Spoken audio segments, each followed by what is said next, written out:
پیتزا درست کنیم. ماما گودا هیجان میزنیم. بزبم خیلی باحاله.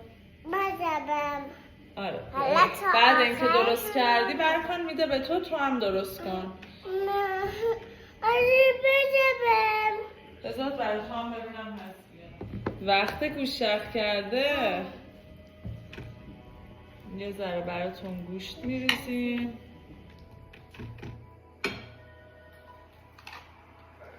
با قارچ برو یه دونه من برو ماما فیلممون رو خراب کرد. چرا؟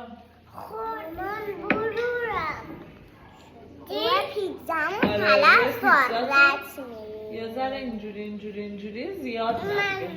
اینم پنیر پیتزا به مقدار زیاد. بریم بذاریمش تو فرن. بچه خیلی به نظر گشنمه. اینم از پیتزایی که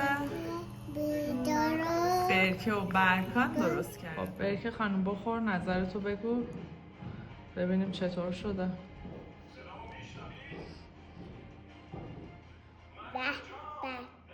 خیلی خوشمزه.